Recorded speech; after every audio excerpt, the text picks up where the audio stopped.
Et justement, suivant la loi en République gabonaise, après la prestation de serment du chef de l'État, le Premier ministre devrait présenter la démission de son gouvernement. Ali Bongo Ondimba nommera presque dans la foulée un nouveau gouvernement. Là-dessus, la rédaction de Gabon Télévision revient sur les hypothèses de la coloration du prochain gouvernement avec Jerry Bougou Bivigou. 6 délicat pour nos autres médias locaux, car l'expérience a montré que souvent, les informations nous concernant au premier chef nous viennent de l'Occident. Même si les informations concernant ce nouveau gouvernement ne transparaissent pas toujours, il existe des paramètres que l'on ne peut occulter. D'abord, quel Premier ministre, après le professeur Daniel Onaundo, le président de la République, va-t-il rester dans la partie septentrionale ou en confirmant le fils du canton qui est?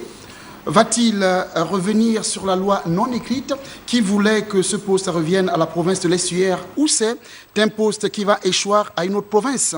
En tout cas, nous le saurons assez vite. En ce qui concerne l'ossature proprement dite du nouveau gouvernement, qu'on l'appelle gouvernement d'ouverture, gouvernement d'union nationale ou gouvernement de réconciliation, l'intention est unique et connue. Rassembler le maximum de Gabonais pour bâtir ensemble justement ce pays. Déjà, la présence de certains présidentiables lors de cette cérémonie d'investiture peut présager de leur accord tacite. Parmi les potentiels du futur gouvernement pourraient figurer certains ministres visibles à chacune des étapes du candidat Ali Bongo Ondimba lors de la présidentielle du 27 août dernier. Ensuite, ceux qui ont réellement mouillé le maillot dans leur fief électoral pourraient être reconduits. Mouiller le maillot équivaut à une certaine progression lors des élections électoraux de 2009 à 2016 dans leur circonscription politique. L'implication dans les départements ministériels n'est pas en reste. Il y a des ministres dont les actions sont perceptibles et d'autres qu'une certaine opinion aimerait vite oublier. De ces trois catégories, seul le président de la République détient les fiches exploitables à souhait.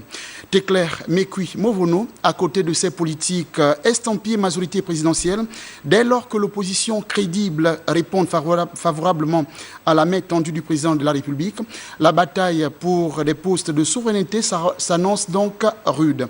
Au nom de l'ouverture, orienter le regard vers la société civile et le monde syndical, quoique assimilé à l'opposition, ne serait pas étrange ou surprenant. Il n'est pas inutile de rappeler, Teclair Mekui Movono, que cette situation post-électorale particulière pourrait, pourquoi pas, permettre à celui qui a la décision de nommer de sortir des schémas traditionnels en y associant des personnes apolitiques, technocrates et même loin des palais.